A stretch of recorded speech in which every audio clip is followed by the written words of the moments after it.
La vie vous a abandonné, rien ne vous marche, vous échouez presque à tout. Vous vous sentez écrasé sous le poids des forces ténébreuses, de l'isolement, de la solitude et des soucis quotidiens. Vous n'avez pas la paix et la tranquillité. Vous avez besoin d'accompagnement pour atténuer vos souffrances, pour développer la force et la puissance qui vous habitent.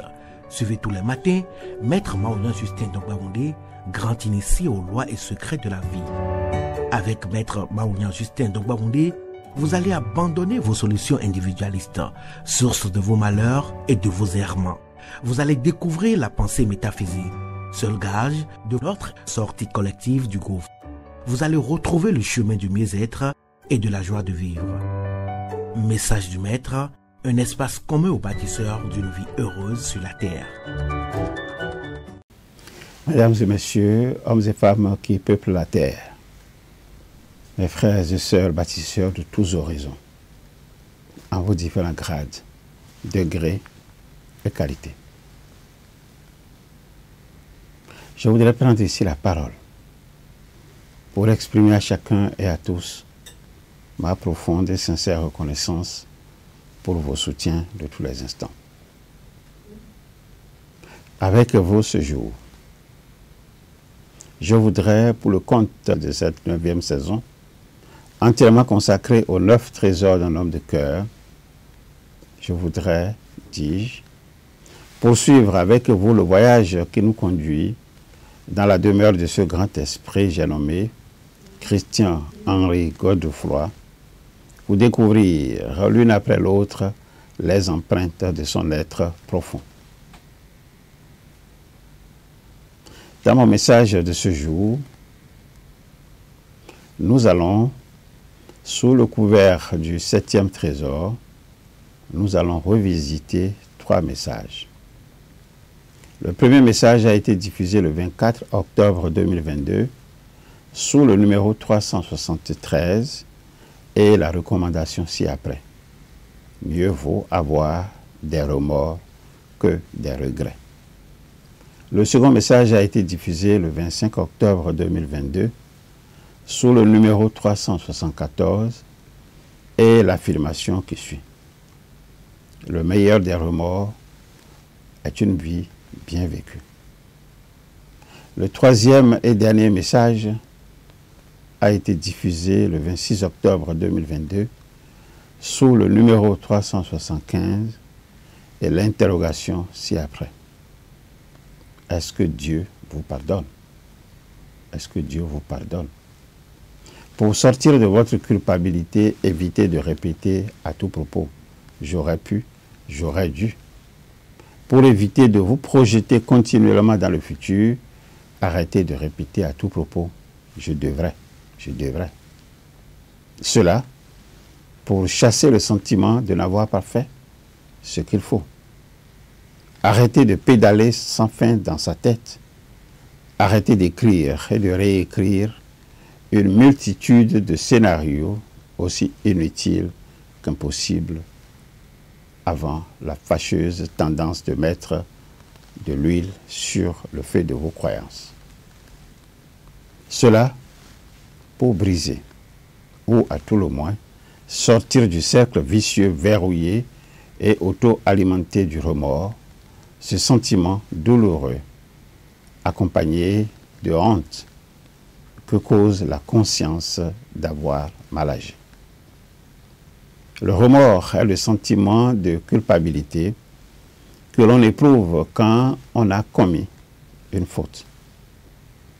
C'est le reproche violent que le coupable reçoit de sa conscience, alors que le regret, c'est le déplaisir d'avoir perdu un bien qu'on aurait aimé ne pas perdre.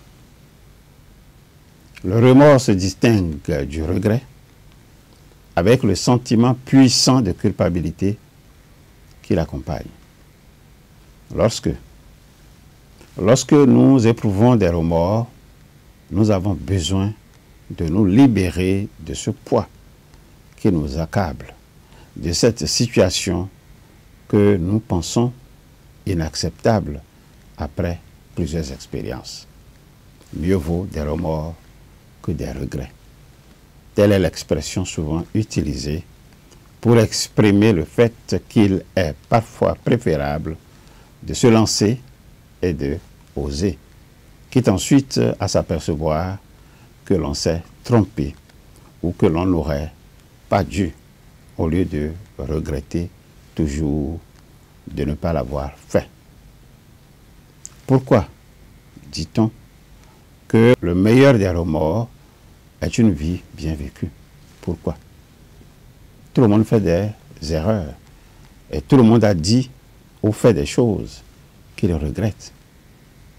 Cela peut prendre beaucoup de courage de faire face à ceux à qui nous avons fait du mal et admettre que nous avions tort et leur avouer que nous sommes vraiment fautifs. Des excuses sincères et profondes peuvent souvent faire des miracles entre griffes et aider à réparer les dommages que nous avons faits, les dommages causés à autrui. Le lien d'empathie que nous formons avec l'autre personne, lorsque nous nous excusons, ce lien d'empathie rend peu probable que nous la blessions à nouveau. Le pardon avec la paix et la guérison qu'il apporte est finalement possible pour tout le monde. La plupart de nos erreurs viennent du fait que nous sommes trop préoccupés par nous-mêmes et pas assez par les désirs et les besoins des autres personnes de notre entourage. Cela provoque ce que nous appelons l'autopunition. Et l'autopunition, c'est un genre d'égocentrisme. Il vaut mieux utiliser notre temps et notre énergie de manière à aider et à servir les besoins des autres plutôt que de les dépenser inutilement sur une certaine forme de haine en soi, d'auto-accusation ou d'auto-mutilation. Si vous êtes une personne religieuse, vous pourriez vous demander où Dieu s'inscrit dans tout ce que nous sommes en train de dire. Dieu s'inscrit où dans tout ça? Vous pensez peut-être, c'est à Dieu de vous pardonner. La chose à considérer, c'est de vous demander qui vous a condamné pour que Dieu vienne vous pardonner. Vous devez faire face aux raisons qui vous poussent à vous condamner vous-même et prendre les choses à partir de là. Pensez-vous vraiment que c'est une bonne idée de décider comment Dieu jugera vos actions et essayer d'anticiper, de vous punir vous-même à l'avance? Si c'est le cas, alors il est sage de considérer que vous connaissiez l'Esprit de Dieu. Mieux vaut apprendre à pardonner en pratiquant sur vous-même ou en pratiquant l'exercice du pardon sur d'autres. Et vous pourriez alors avoir une idée plus claire de la façon dont Dieu est susceptible de voir les choses. Si vous ressentez le besoin de prier pour avoir le pardon de Dieu, alors par tous les moyens, faites-le. Il était une fois un homme qui était serviteur d'un grand seigneur. Ce grand seigneur vivait dans un grand pays. Un jour, le serviteur aidait à préparer un festin pour célébrer le retour de son seigneur d'un voyage lointain. Le serviteur courait quand il se heurta à une porte et laissa tomber un bol délicat et très précieux qui se fracassa en 1000 morceaux sur le sol en pierre. Suivez-moi bien. Le serviteur était tellement horrifié qu'il s'enfuit et se cacha de la colère de son Seigneur. Dans son désespoir, il pensait sérieusement à ce qu'il fallait faire pour apaiser la peine qu'il sentait venir en lui. Il pensait qu'il s'agissait de quelque chose qui lui causerait beaucoup de douleur. Alors, il a décidé quoi? Il a décidé de se couper lui-même l'un de ses doigts. Il le fit, donc il coupa le doigt, et ses cris d'agonie attirèrent les autres serviteurs de la maison. Ils l'ont trouvé, ils ont pansé sa blessure et l'ont amené à son Seigneur qui venait de rentrer. Quand le Seigneur découvrit ce qui s'était passé, il dit à ce serviteur, « Stupide serviteur, tu m'as frappé de 3 coups, quand un seul était par accident. Tu as cassé un bol de service le plus précieux, il est vrai, mais c'était tout. Tu as ensuite pris sur toi-même le droit de t'administrer la justice. Tu as décidé de te blesser, sans penser comment cela pourrait réduire ta capacité à me servir. Ces 2 derniers sont de loin les plus grandes erreurs. Maintenant, tu dois vivre avec, en sachant que je t'ai puni beaucoup plus sévèrement que je ne l'aurais fait. Et qu'en raison de ta blessure, tu as paralysé ta capacité à me servir. Et tu as ainsi paralysé ta capacité à faire progresser ton rang dans la vie. Retenez cette petite histoire. Un homme qui se noie ne peut pas sauver un autre de la noyade. Toute personne qui n'a pas pardonné à elle-même a peu d'idées ou la capacité à pardonner à quelqu'un d'autre. Cette capacité, elle devient très peu. C'est pourquoi tant de personnes trouvent le pardon difficile. Ces personnes refusent de se pardonner pour ne pas se sentir indignes. Se sentir indigne les rend incapables de pardonner aux autres aussi, car ces personnes pensent qu'elles ont si peu qu'elles ne peuvent pas pardonner. Le sentiment d'être indigne les rend faciles à offenser et elles ont tendance à accumuler ce sentiment d'injustice ou de ressentiment. Le pardon est un moyen d'en sortir. Le pardon a un prix merveilleux. Le prix de vous pardonner vous-même est qu'il vous sera plus difficile de cesser de pardonner aux autres. Le prix de pardonner aux autres est qu'il sera plus difficile pour vous d'empêcher de vous pardonner à vous-même et de vous pardonner vous-même.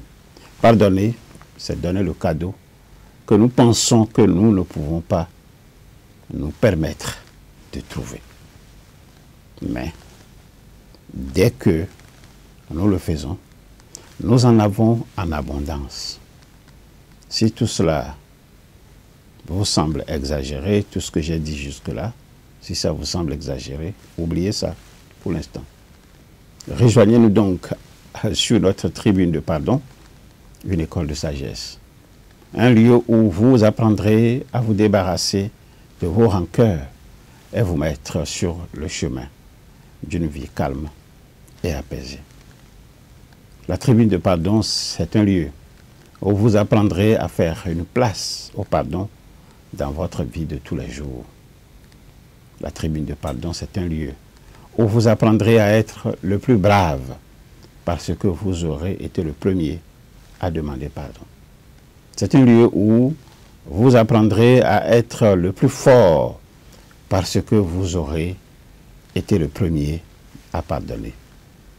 C'est un lieu, enfin, où vous apprendrez à être le plus heureux parce que vous avez été le premier à oublier. Si tout ceci vous intéresse, rejoignez-nous alors sur la tribune, sur notre tribune de pardon. En attendant de vous retrouver, je vous souhaite beaucoup de courage. Au revoir. À bientôt.